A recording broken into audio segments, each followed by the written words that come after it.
السلام علیکم ناظرین، علم و فن کا مرکز بغداد، جہاں سے سائنس، فلسفہ، مذہب، فقہ، صرف و نجو، غیرت وغیرہ مختلف علوم کی بنیادی اصول واضح کیے گئے۔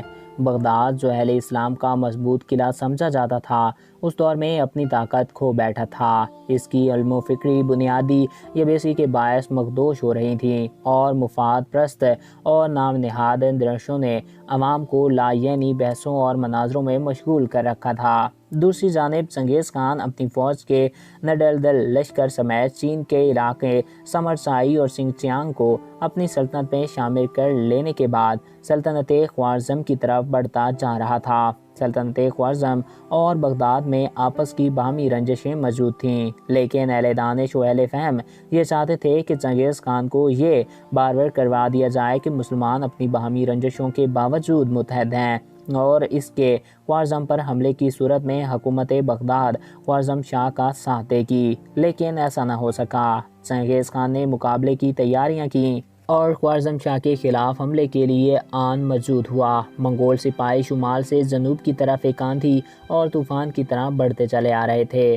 ترکستان کی وسیع و عریض چراگاہوں سے ہند و کش کے دریاؤں تک پہنچ چکے تھے۔ تمام راستے وہ مار دھاڑ کرتے اور لڑتے مرتے چلے آتے۔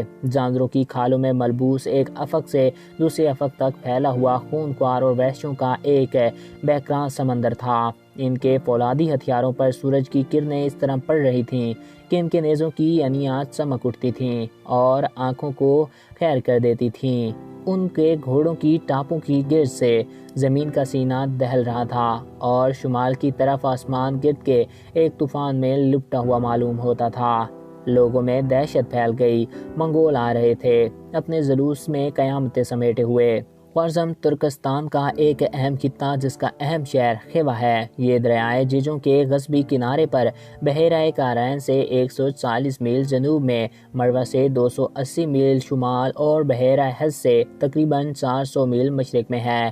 اس علاقے کے جنوب کی طرف پر وان کے مقام پر جلال الدین نامی ایک باہمت نوجوان ایسا بھی تھا جس نے اپنی جنگی گھوڑے کی پھرتی اور اپنی تلواروں کی دہاڑ کو آزماتے ہوئے ان سے مقابلہ کرنے کا ارادہ کر ہی لیا تھا۔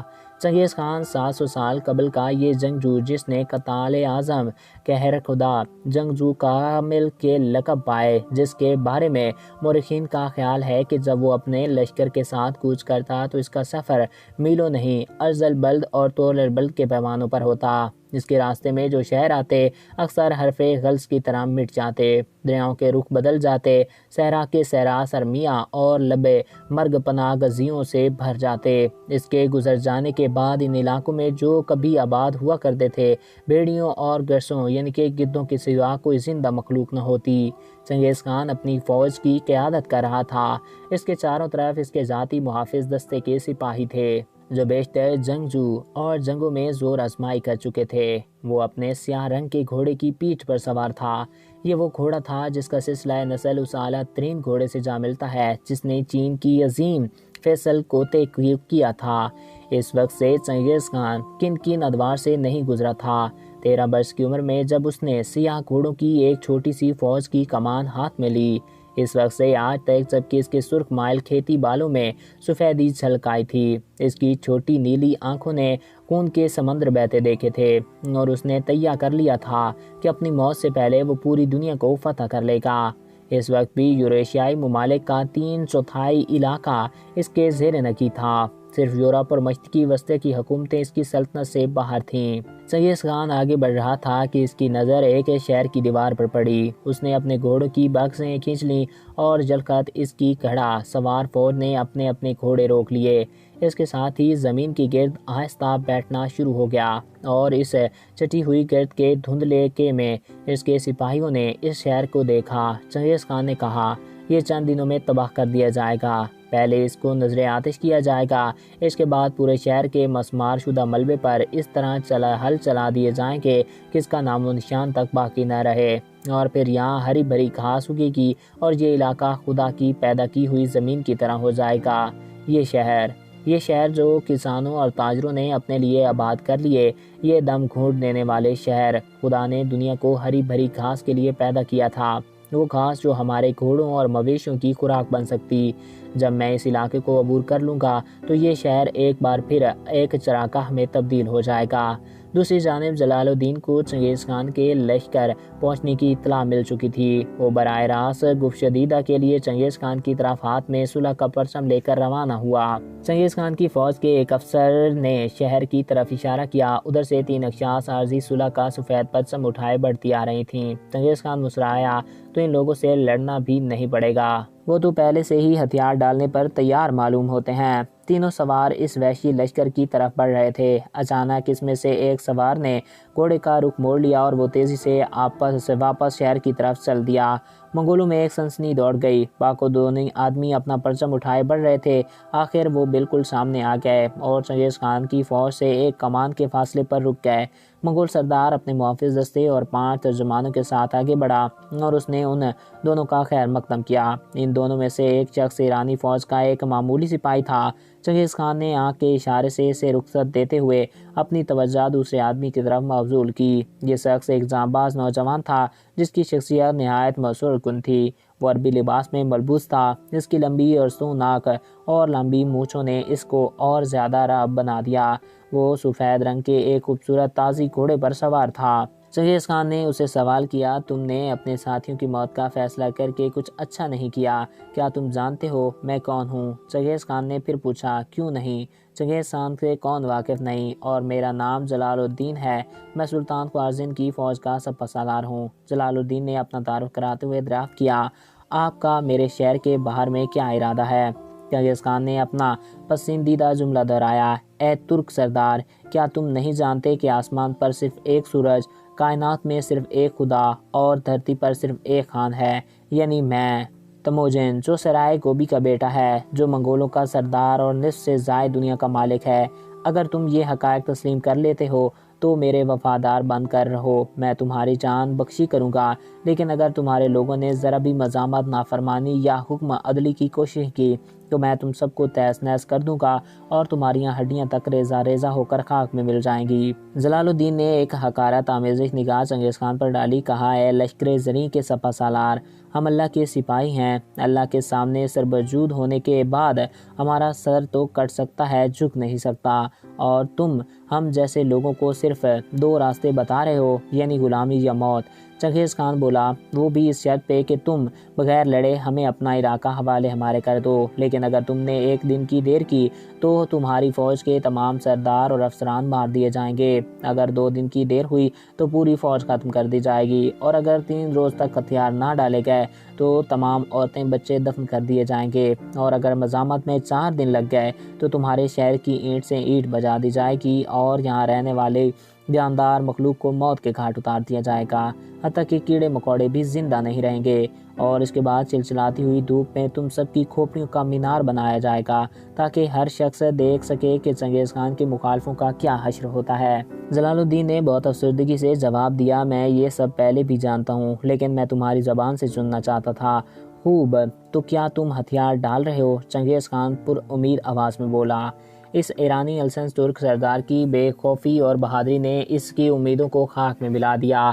اب وہ بوڑھا ہو چلا تھا اور سوچتا تھا کہ اگر اس طرح ایک علاقے کے لیے اسے وقت ضائع کرنا پڑا تو وہ پوری دنیا کو بھلا ہی اپنی زندگی میں کس طرح فتح کر سکے گا۔ نہیں، ہرگز نہیں، جب تک میرے جسم میں جان اور دم باقی ہے میں تمہارے آگے ہرگز رنگوں نہیں ہوں گا۔ میں اپنی قوم کی آزادی اور بقا کے لیے تزدیق سے جنگ کروں گا، اور پھر اس کا فیصلہ تاریخ کرے گی کہ ہم میں سے کون بہتر جنگجو تھا۔ چنگیز خان نے اشارہ کیا اور سینکڑوں کمانیں جلال الدین کی طرف تن گئیں، اور ہزاروں تیر انداز جلال الدین کا سیلا چھنی کرنے کے لیے بے چین ہو گئے۔ چنگیز خان نے پھر کہا، اے ترک نوجوان، تم نے یہاں آ کر سخت بے وقوفی کی۔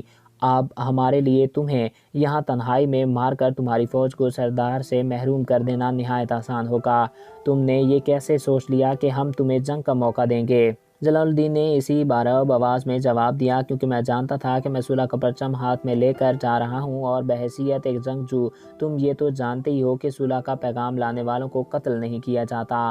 دوسرا یہ کہ اگر تو مجھے اس طرح مار دو گے تو اندازہ بھی نہ کر سکو گے کہ اس جنگ میں فاتح کون تھا۔ سینکڑوں منگول سپاہی سانس روکے ہوئے اپنی اپنی کمانیں تانے اس ترک سردار کو ختم کرنے کے منتظر تھے، لیکن چنگیز خان بہت ہی دیر تک جلال الدین کو خاموشی سے دیکھتا رہا۔ پھر اس نے ایک گہری سانس لی اور بولا، خوب، تم تو اپنی قوم سمیت ذلت کی موت مرنے کا فیصلہ کر لیا۔ اپنی فوج میں واپس جاؤ اور اپنے آدمیوں کو میرا پیغام سنا دو۔ اب دوسری مرتبہ میں جب تم سے ملوں گا تو یا تم ختم ہو چکے ہوگے یا اپنی موت کی دعائیں مانگ رہے ہوگے۔ جلال الدین نے اپنے گھوڑے کو ایڑ لگائی اور اپنی طرح شہر کی طرف مڑ گیا تاکہ واپس جا کر چنگیز خان سے مقابلے کی تیاریاں شروع کر سکے۔ اس فیصلے کی بڑی وجہ وحشی منگولوں کا راستہ روکنا تھا جو نوع انسانی کی ہلاکت پر کمر بستہ تھے۔ یہ منگول جب کسی شہر کو مسمار کر کے آگے بڑھتے تو اس کے نواح میں اناج کی جتنی فصلیں ہوتی انہیں رون ڈالتے یا جلا دیتے تاکہ اگر کچھ لوگ ان کی تلواروں کی زد سے بچ گئے ہوں تو فاقہ سے مر جائیں۔ گنج کے مقام پر جہاں انہیں طویل محاصرے کی صحبتیں برداشت کرنا پڑی تھیں، انہوں نے شہر کے پیچھے دریا بند باندھ کر اس کا راستہ اس طرح بدلا کہ شہر کے مکانوں اور دیواروں کے ملبے تک اس کی زد میں آ گئے۔ دریائے چیخو کے رخ بدلنے کا واقعہ لوگوں کے لیے حیران کن تھا۔ منگولوں کی اس جنگ کا مقصد بنی انواع انسان کا قتل عام تھا، اس لیے جلال الدین نے ایک فیصلہ کن معرکے کا انتخاب کیا۔ ایسا فیصلہ کن مقابلہ جو رہتی دنیا تک اس کی بہادری کی یاد بنا رہ جائے گا۔ جلال الدین کے باپ علاؤالدین کے عاقب اندیش فیصلوں کی وجہ سے سلطنت خوارزم کے کئی علاقے ہاتھ سے نکل کر راکھ کا ڈھیر بن چکے تھے۔ جلال الدین نے بچی کھچی فوج کو پروان مقابلے پر جمع کیا اور تاتاریوں سے مقابلے کے لیے ان میں ایک نئی روح پھونکی۔ ابھی شہر کے پھاٹک جلال الدین کی پوری طرح کھل بھی نہیں پائے تھے کہ چنگیز خان کے لشکر نے نہایت آئرانہ خاموشی کے ساتھ آگے بڑھنا شروع کر دیا۔ یہ شہر کافی بلندی پر واقع تھا۔ اس کی ایک طرف سے زیر علاقے میں دریائے سندھ ٹھاٹھیں مار رہا تھا اور تین اطراف سے شہر کو بلند و مضبوط فصلیں اپنے حصار میں لیے ہوئے تھیں، لیکن ایک گھنٹے کے اندر اندر منگول سپاہیوں نے اس کے گھوڑوں کی نال کی صورتوں میں تین طرف سے گھیر لیا۔ چنگیز خان ٹانگ پر ٹانگ رکھے اپنے خیموں میں بیٹھا ہوا خوشبودار چائے کی چپکیاں لے رہا تھا۔ اس کے سپاہیوں کے آتش تیروں کی بارشیں شہر کی فصیل پر کھڑے ترک سپاہیوں پر برس رہی تھیں۔ سورج سفر کی آخری منزل پر پہنچ چکا تھا، لیکن شام کی اس دھندلی فضا کو شہر کے اندر جلتے ہوئے گھروں میں لپکتے شعلوں نے لال زار بنا کر رکھ دیا، اور اسی ڈوبتے سورج کے ساتھ چنگیز خان کے تیر اندازوں کا ایک تازہ دم دستہ فصیل کے قریب پہنچ گیا۔ اس رات منگول فوج جلال الدین کی مٹھی بھر سپاہیوں سے نامزدار رہی۔ صبح طلوع ہوئی تو چنگیز خان نے دیکھا کہ اس شہر کے سب سے بلند مینار پر مسلمانوں کا سبز ہلالی پرچم اب تک لہرا رہا تھا۔ آسمان پر چکنے اور سیاہ دھوئیں کے بادل دور دور تک چھائے ہوئے تھے۔ شہر کا نصف حصہ اس رات جل کر بھسم ہو چکا تھا، لیکن اس کی فصلیں ابھی تک باقی تھیں۔ دیوار کی بنیادوں کے پاس چمڑے کے ہتھیاروں سے لیس منگول سپاہیوں کی ان گنت لاشیں اوندھے منہ پڑی تھیں، اور فصیل پر کھڑا جلال الدین لشکر زنی کو ہاتھ ہلا کر اشارے کر رہا تھا۔ چنگیز خان نے یہ منظر دیکھا اور پونی سکڑیں لیں۔ یہ سب اس کی توقعات سے بالکل مختلف تھا۔ اپنے سپاہیوں کی بے نتیجہ ہلاکت کے سبب چنگیز خان کو اپنی فولادی اصولوں میں لچک پیدا کرنا پڑی۔ اس نے جلال الدین کو ایک پیشکش کی، خان اعظم رحم کرنے کے لیے تیار رہے اور تمہاری جان بخشی بھی بشرطیہ تم اس کی شرائط کو مان لو۔ چنگیز خان کے فرزادہ منگول سردار نے پیشکش جلال الدین کے سامنے رکھی۔ اس کی شرائط یہ ہے کہ تم اس کو کی فوج میں شامل ہو جاؤ، وہ تم کو منگول حکومت کی وفادار اور تابعدار رعایا بنانے پر تیار ہے۔ پھر اس نے بھوک سے پریشان ترک سپاہیوں پر نظر ڈالی اور فخر سے مسکراہٹ کر کہا، ہمارے پاس خوراک کے ڈھیر لگے ہوئے ہیں اور پانی کی بھی افراط ہے۔ ہمارے قیدی تمہاری فوج سے بہتر خوراک پا رہے ہیں۔ تم آخر اپنی وفاداری کے حلف کے طور پر چنگیز خان کو اپنے شہر کی مٹی اور پانی کا تحفہ کیوں نہیں بھیج دیتے؟ جلال الدین نے چنگیز خان کی اس پیشکش کو حقارت سے ٹھکرا دیا۔ چنگیز خان کو اس کے جواب کی ہرگز توقع نہ تھی۔ اس نے اپنے سپہ سالاروں کو جمع کر کے اس توہین کا بدلہ لینے کا حکم سنایا۔ اس نے حکم دیا کہ یہ شہر آج ہی تسخیر ہو جانا چاہیے۔ یہ حکم آنن فانن میں پوری فوج میں پھیل گیا۔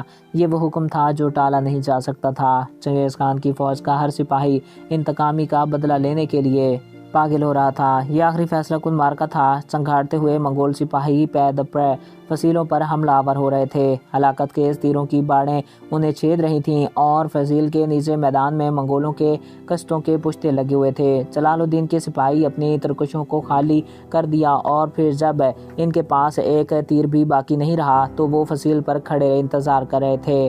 چنگیز خان کی فوج سے دست بدست جنگ کا انتظار، وحشی لشکر نے آگ اور خون کا کھیل جاری رکھا۔ یہ ایک فیصلہ کن جنگ تھی۔ اب جھڑپوں کی جنگ انتہائی شدت بدست جنگ نے لے لی۔ منگول سپاہی فصیل پر چڑھنے کے لیے اپنے ساتھیوں کی لاشوں کے ڈھیروں کو روننے میں بھی عرض نہیں سمجھ رہے تھے۔ فصیل سے ملا کر سیڑھیاں کھڑی کر دی گئی تھیں۔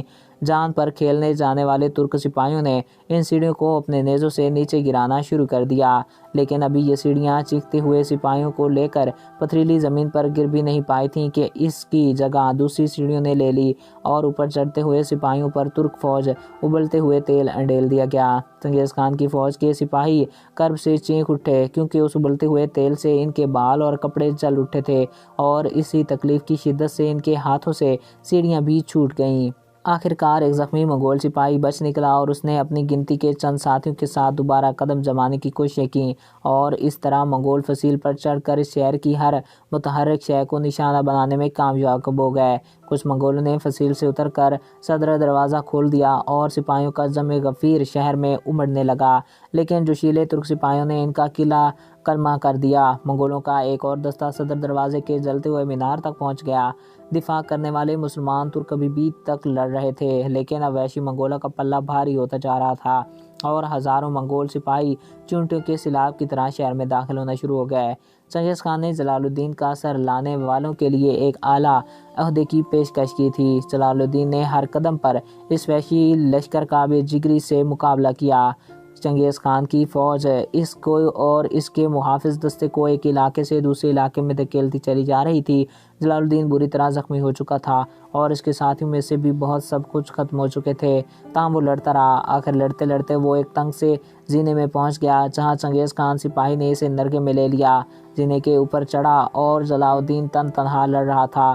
اسے ایک دلیر اور جانباز سردار کی بھرتی اور طویل زنی کے بے مثال جوہر نے ایک بھاری بھرکم منگول کو، جو چمکدار ہتھیاروں سے مسلح اور ریشمی لباس میں ملبوس تھاموت کے گھاٹ اتار دیا، اور عین اسی وقت جلال الدین نے فرار کا موقع نکال لیا۔ وہ چھتوں دوڑتا رہا اور اس کی تلوار بھی اس لہیم شم منگول کی کھوپڑی میں اٹک کر ٹوٹ چکی تھی اور اب وہ غیر مسلح تھا۔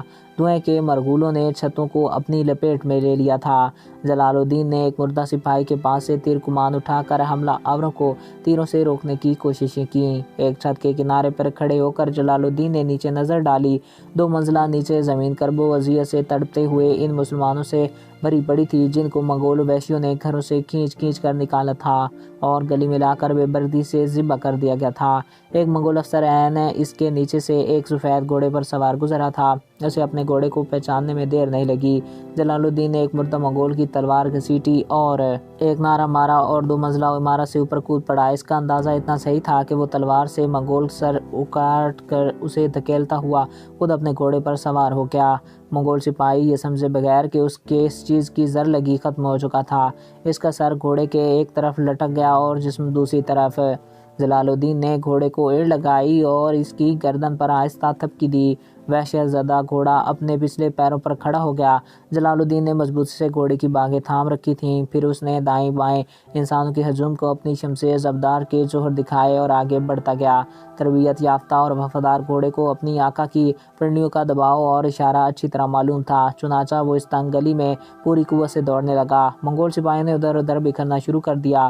جو لوگ جلال الدین کے برق رفتار گھوڑے کی راہ میں حائل ہوئے، وہ موت سے ہمکنار ہوئے، کیونکہ گھوڑا ان کو اپنے دانتوں سے چبا رہا تھا اور اپنے کھروں سے زخمی کر رہا تھا۔ جلال الدین اپنی تلواروں کو چاروں طرف سے فضا میں لہرا رہا تھا۔ آخر جلال الدین شہر سے باہر نکلنے میں کامیاب ہو گیا اور وادی تک جا پہنچا۔ اس کے دائیں جانب دریائے سندھ بہہ رہا تھا، لیکن اس کے اور دریا کے درمیان ہزاروں چنگیزی خان سپاہی حائل تھے۔